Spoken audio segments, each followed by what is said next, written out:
उत्तराखंड के टनकपुर से कैलाश मानसरोवर यात्रा 2026 का शुभारंभ हो गया। मुख्यमंत्री पुष्कर सिंह धामी ने शारदा पर्यटक आवास गृह से प्रथम जत्थे को हरी झंडी दिखाकर रवाना किया और यात्रियों की मंगलमय और सुरक्षित यात्रा की कामना की। इस मौके पर पारंपरिक छोलिया नृत्य से मुख्यमंत्री का स्वागत किया गया है और उन्होंने श्रद्धालुओं को रुद्राक्ष की माला और भगवान शिव का पटका पहनाकर सम्मानित किया है।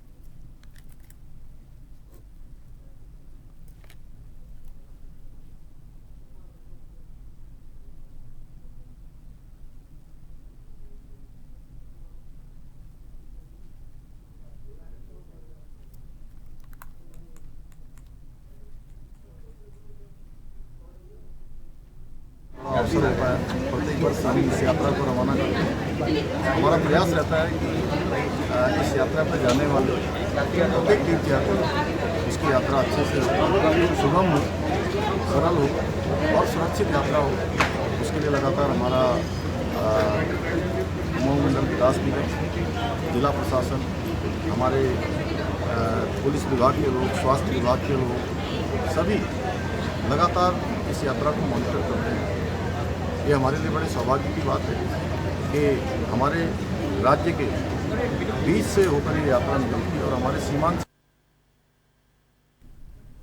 उत्तराखंड के मुख्यमंत्री पुष्कर सिंह धामी ने चंपावत के टनकपुर में शारदा तटबंध निर्माण परियोजना का भूमि पूजन करके शिलान्यास किया। इस दौरान उन्होंने मुख्य सेवक संवाद कार्यक्रम में हिस्सा लिया और क्षेत्रवासियों को संबोधित किया है। मुख्यमंत्री ने इस दौरान कहा कि राज्य सरकार बाढ़ सुरक्षा, आधारभूत ढांचे के विकास और जनहित से जुड़ी परियोजनाओं को प्राथमिकता के साथ आगे बढ़ा रही है। इस कार्यक्रम में अधिकारी और बड़ी संख्या में स्थानीय लोग मौजूद रहे।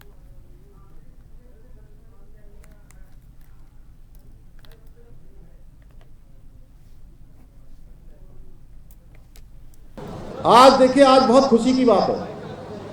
क्या आवाज कम आ रही क्या? आज बड़ी खुशी की बात है कि आज इन समस्याओं का समाधान करने के लिए हमने 60 करोड़ रुपए की धनराशि से अधिक लागत से भव्य शारदा तटबंध बनाने का निर्णय लिया। उसके शिलान्यास का कार्य आज यहाँ पर प्रारंभ किया है। मैं इसके लिए पूरे क्षेत्रवासियों को इस महत्वपूर्ण परियोजना के लिए यहाँ की समस्त जनता को बधाई देता हूँ।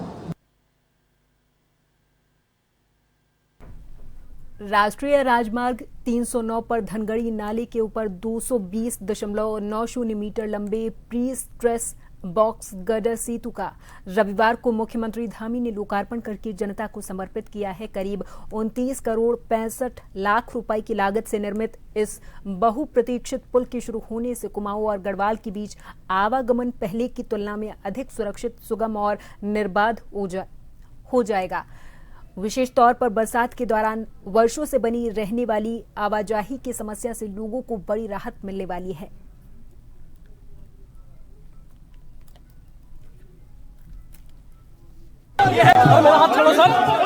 आज का दिन इस पूरे क्षेत्र की कनेक्टिविटी के लिए, और मैं कहूँ तो इस पुल को कह सकते हो कि पूरे उत्तराखंड की कनेक्टिविटी के लिए ये पुल आज जो चालू हो रहा है, धनगढ़ी का पुल और इसके बगल में ही पनौत का पुल, दोनों ही पुल जो है 29 करोड़ की धनराशि से अधिक के पुल बने हैं।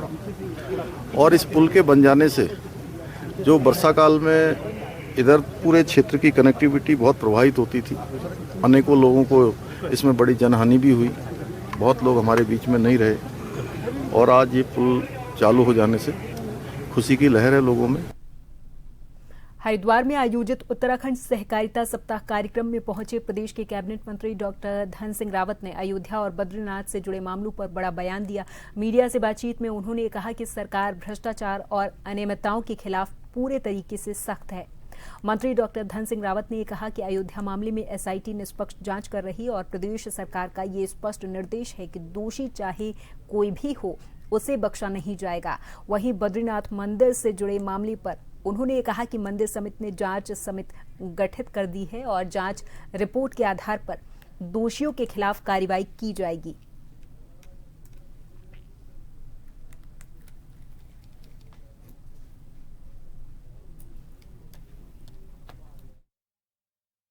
काम कर रही है और हमारे प्रदेश सरकार ने ये कहा है कि किसी को भी बख्शा नहीं है। जहाँ तक बद्रीनाथ की बात है तो वहाँ के मंदिर समिति ने जो है एक जांच कमेटी बिठा दी है और मुझे लगता है कि कोई भी गड़बड़ करेगा तो उसको बख्शा नहीं।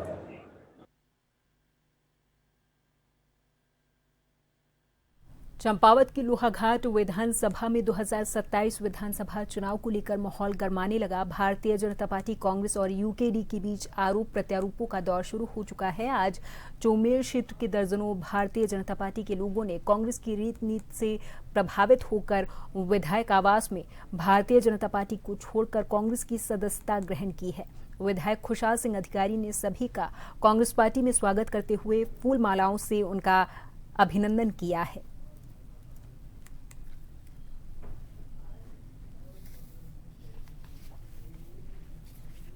मैं सरकार के तमाम कार्यक्रम चल रहे हैं, बल्कि आज ही से इनका सरकार जनता के द्वारा कार्यक्रम चल रहा है।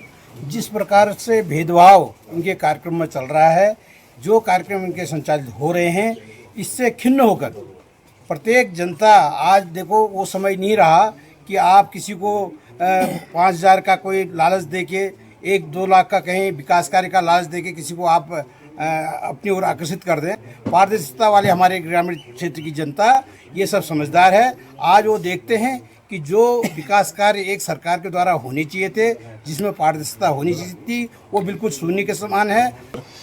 हमारे यहाँ 2024 से पानी की खुदाई थी, बोरिंग हुई थी, तब से अभी तक वैसी पड़ी थी। अधिकारी जी ने 6 महीने पहले कहा था और तब तक हमारे यहाँ गांव में पानी की सुविधा बहुत अच्छी हुई है। सिर्फ 15 नल लगने हैं, उसके बाद हमारा काम शुरू हो जाएगा। गाँव में सुतेड़ा में सड़क नहीं थी, अधिकारी जी, हमारी विधायक जी ने वहाँ सड़क की व्यवस्था की और हमारी समस्या दूर की पानी की। और हमारे गांव में अभी कम से कम 1 किलोमीटर दूर हम पानी के लिए जा रहे थे, इनने अपनी पानी की व्यवस्था की हमारे लिए। उत्तराखंड में आगामी विधानसभा चुनाव से पहले राजनीतिक हलचल तेज हो गई है। कालाढूंगी में आयोजित एक विशाल कार्यक्रम में सैकड़ों डेलीगेशन और आम लोगों ने उत्तराखंड क्रांति दल की सदस्यता ग्रहण की। इस दौरान पार्टी नेताओं ने चुनावी बिगुल फूंकते हुए प्रदेश की क्षेत्रीय दल की सरकार बनाने का दावा किया और भारतीय जनता पार्टी कांग्रेस पर जमकर निशाना साधा। कालाढूंगी के रामलीला मैदान में आयोजित सदस्यता समारोह में पूर्व जिला पंचायत मेंबर, पूर्व क्षेत्र पंचायत मेंबर, पूर्व प्रधान कांग्रेस और भाजपा के कई पूर्व नेता, छात्र संघ पदाधिकारी, पूर्व सैनिक और बड़ी संख्या में स्थानीय लोगों ने उत्तराखंड क्रांति दल का दामन थामा है।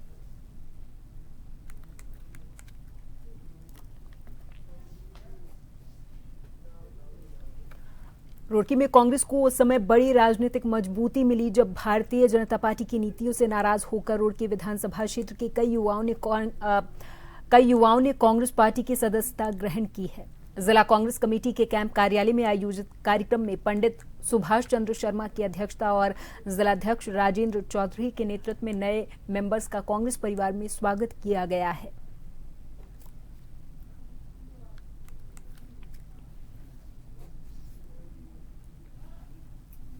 जिला कांग्रेस कमेटी रुड़की महानगर के कैंप कार्यालय पर कुछ युवाओं ने भाजपा की सदस्यता त्याग कर कांग्रेस पार्टी में शामिल हुए, कांग्रेस पार्टी की सदस्यता ग्रहण की है। आज संख्या के आधार पर 3 लोग हैं, मुख्य रूप से डॉक्टर विवेक सिंह है, पंकज राठी हैं और राजू वालिया।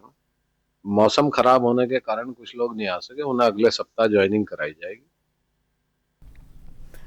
उत्तराखंड के किच्छा के चर्चित खान फार्म विवाद में सिविल कोर्ट के आदेश के बाद कांग्रेस की सांसद प्रियंका गांधी वाड्रा की जेठानी को पुलिस सुरक्षा के बीच फार्म हाउस में प्रवेश कराया गया।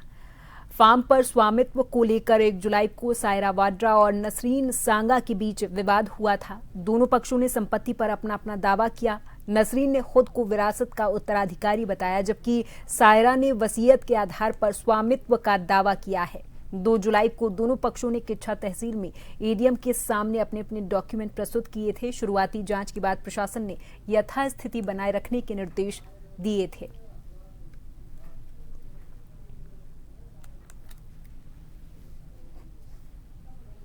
जैसा आपको बताया था कि हमने कंटेम्प्ट एप्लीकेशन मूव की थी ऑर्डर 39 रूल 2A में, उसमें अभी अभी एक डिसीजन आया है, उसके साथ हमने एक प्रार्थना पत्र दिया था। उसमें हमने ये माननीय न्यायालय से मांग की थी कि जो इलीगल ट्रेसपास हमारी प्रॉपर्टी में हुआ है उन लोगों को बाहर निकालें और हमको अंदर करते हुए पूर्व की स्थिति को बहाल किया जाए। 1/7/2026 से पूर्व की स्थिति को बहाल करें। ऐसा ही निर्णय माननीय सिविल जज द्वारा अभी अभी दिया है और उन्होंने ये निर्देशित कर दिया एसएचओ किच्छा को कि जो इलीगल ट्रेसपास किया गया है, जितने भी ट्रेसपासर्स अंदर हैं उनको बाहर निकाला जाए और 1/7/2026 से पूर्व की स्थिति को बहाल करते हुए मेरे क्लाइंट्स के कब्जे को, इनकी जान माल को सुरक्षा प्रदान की जाए। बता दूं, मैं बहुत खुश हूं अपने घर में आके और इस आदेश की वजह से ही हम आज अपने घर में आ पाए हैं। एंड कोर्ट का, सिविल कोर्ट का एंड हाई कोर्ट का, I am very very thankful to them for a wonderful order, जिसकी वजह से आज हम अपने घर में आ पाए। और उनका भी बहुत बहुत धन्यवाद और सबका जो उन्होंने हम लोग की हेल्प करी यहाँ पे। तो आज अपने घर में हम आ गए हैं फाइनल। और यहाँ पर वक्त है एक छोटे से ब्रेक का, फौरन हाजिर होंगी कुछ और खबरों के साथ।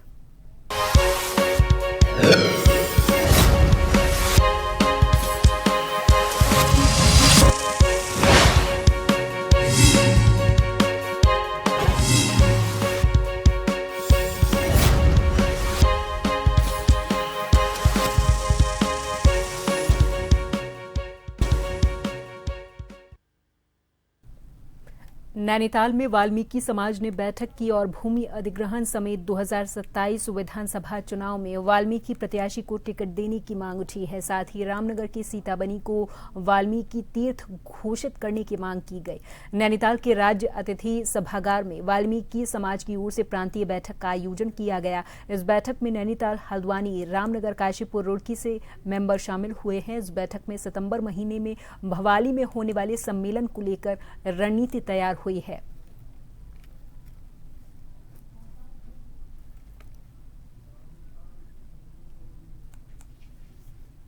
हमारा एक कार्यक्रम ये था संगठन के विस्तार के लिए और आगामी हम 6 सितंबर को हम एक भव्य वाल्मीकि सम्मेलन भवाली में करेंगे, जिसमें हमारे समस्त उत्तराखंड के वाल्मीकि समाज के लोग इकट्ठा होंगे।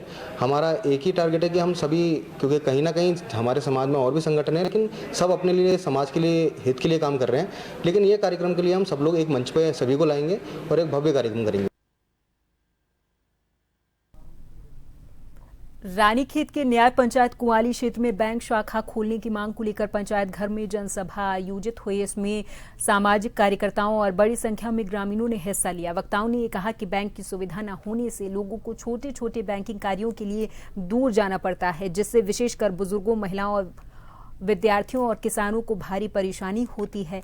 जनसभा में सरकार और संबंधित बैंक अधिकारियों से जल्द ही बैंक शाखा खोलने की मांग की गई। साथ ही चेतावनी दी और कहा कि मांग पूरी न होने पर क्षेत्रवासी लोकतांत्रिक तरीके से आंदोलन तेज करेंगे।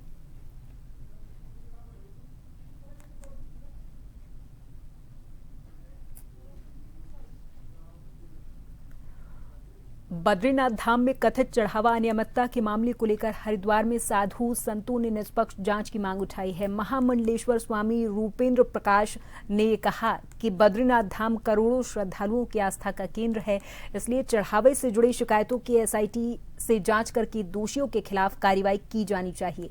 जानकारी के लिए बता दें कि एक धार्मिक संगठन की शिकायत के बाद बद्रीनाथ केदारनाथ मंदिर समिति ने इस मामले की जांच तेज कर दी है।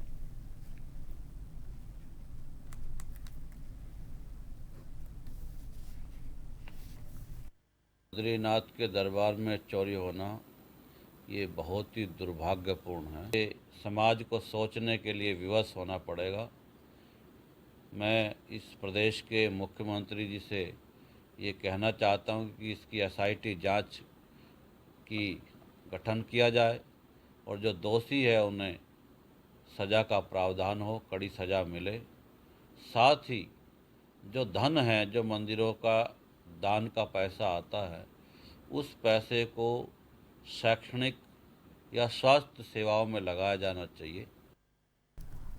रामनगर कोतवाली पुलिस ने जिले की एसओजी और एंटी ह्यूमन ट्रैफिकिंग सेल के साथ संयुक्त कार्रवाई की और ग्राम ढीला के एक रिजॉर्ट में चल रही कथित रेव पार्टी का भंडाफोड़ किया। पुलिस ने मौके से 52 पुरुष और 10 महिलाओं को हिरासत में लिया। कार्रवाई के दौरान बड़ी मात्रा में आपत्तिजनक सामग्री और हरियाणा ब्रांड की शराब बरामद हुई है। पुलिस सूत्रों के अनुसार हिरासत में ली गई महिलाओं में कुछ नाबालिग होने की भी आशंका है, जिनकी जांच की जा रही है। इस मामले का विस्तार से खुलासा वरिष्ठ पुलिस अधीक्षक मंजूनाथ टीसी की ओर से शाम को प्रेस वार्ता में किया गया है।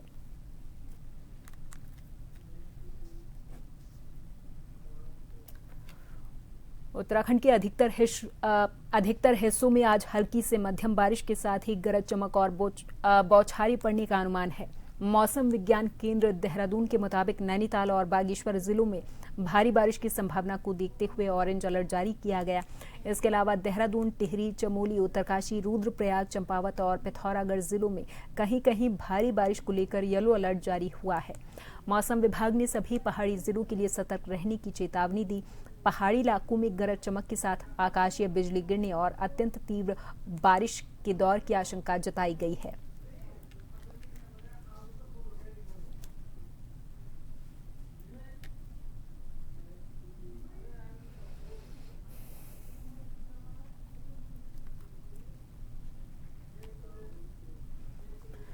मुख्यमंत्री पुष्कर सिंह धामी की पहल पर उत्तराखंड के पहले महिला स्पोर्ट्स कॉलेज का संचालन शैक्षिक सत्र 2026-27 से लोहाघाट में शुरू हुआ है। प्रदेश में खेल विकास और महिला सशक्तिकरण की दिशा में इसे एक बेहद महत्वपूर्ण कदम माना जा रहा। कॉलेज के पहले बैच के लिए कक्षा 6 में प्रवेश के लिए आयोजित त्रिस्तरीय चयन प्रक्रिया के बाद 30 बालिका खिलाड़ियों का चयन किया गया। चयनित छात्राएं एथलेटिक्स, बॉक्सिंग और बैडमिंटन जैसी खेल विधाओं में प्रशिक्षण प्राप्त करेंगी। संस्थान के प्रधानाचार्य मनोज कुमार शर्मा ने इस पर बताया कि कॉलेज का उद्देश्य प्रदेश की प्रतिभाशाली बच्चियों को विश्व स्तरीय खेल प्रशिक्षण, गुणवत्तापूर्ण शिक्षा, पौष्टिक आहार और आधुनिक आवासीय सुविधाएं निःशुल्क उपलब्ध कराना है।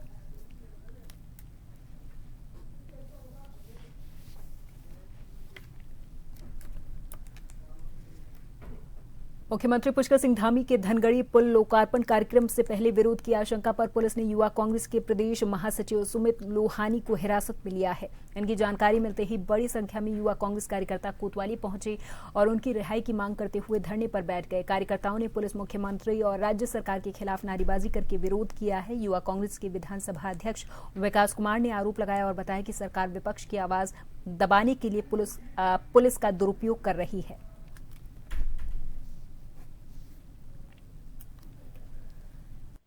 भाजपा सरकार के मुख्यमंत्री का पुष्कर सिंह धामी जी का दौरा था, जिसमें आज सुबह ही हमारे नेता श्री सुमित लोहानी जी, प्रदेश महासचिव उत्तराखंड यूथ कांग्रेस को पुलिस द्वारा डिटेन किया गया, जिसके विरोध में आज हमने यहाँ पर कोतवाली का विरोध कर रहे हैं। पुलिस प्रशासन और भाजपा सरकार एक यूथ कांग्रेस के कार्यकर्ता से इतनी डर गई है कि उसे सुबह ही मुख्यमंत्री के दौरे से पहले ही उठाना पड़ रहा है। इन्हें डर है कि जो मुद्दे, जो इनके जन विरोधी नीतियां हैं, जो युवा विरोधी नीतियां हैं, जो महिला विरोधी नीतियां हैं, उनको लेकर ये इतना डर चुके हैं कि इन्हें एक आम से कार्यकर्ता को उठाना पड़ रहा सुबह ही। तो हम इसका विरोध करते हैं। देहरादून के रिंग रोड 6 नंबर पुलिया पर शराब की दुकान के बाहर फायरिंग की घटना के बाद स्थानीय लोगों में भारी आक्रोश है। घटना में 2 लोगों के घायल होने के बाद क्षेत्रवासियों ने शराब का ठेका बंद करा दिया और बड़ी संख्या में महिलाओं के साथ धरने पर बैठ गए। मौके पर भारी पुलिस बल तैनात रहा। जिला आबकारी अधिकारी ने मौके पर पहुंचकर लोगों से बातचीत की, लेकिन प्रदर्शनकारी शराब के ठेके को स्थायी तौर पर बंद करने और क्षेत्र में सुरक्षा व्यवस्था मजबूत करने की मांग पर अड़े रहे। भैया ये वाइन शॉप हटना चाहिए यहाँ से, क्योंकि इसने ना माहौल बहुत गंदा कर रखा, बच्चों का भविष्य खराब कर दिया। आदमियों को भी पीते हैं, खाते हैं, घर में जाकर लड़ाई झगड़ा करते हैं। बहुत गंदा माहौल कर रखा है इन्होंने। अभी हम लोग यहाँ पे आके थे, यहाँ पे काफी महिलाएं और यहाँ पे बड़जी भी साथ रहे इनके साथ, जहाँ भीड़ है। तो अभी इन्होंने अपनी समस्या बताई। इनका कहना है कि यहाँ पे लोग आके रोड की तरफ और या रोड के बगल में वो जो खेत है और यहाँ जो आगे खाली बस्ती है, वहाँ जाके मदिरा का सेवन करते हैं। तो हमारी ओर से इनको आश्वासन दिया गया कि हम जितना भी नियमों में है, जो भी गलत काम अगर हो रहे हैं या भी होंगे भविष्य में, उनको हम रोकथाम कर सकते हैं। और इस दुकान संबंधी जो भी इनकी अपनी कुछ ज्ञापन देंगे, उसको अपने उच्च अधिकारी को हम लोग आगे प्रेषित कर देंगे। और इसी के साथ इस बुलेटिन में फिलहाल के लिए मेरे साथ बस इतना ही। आप देखते रहें जन टीवी। नमस्कार।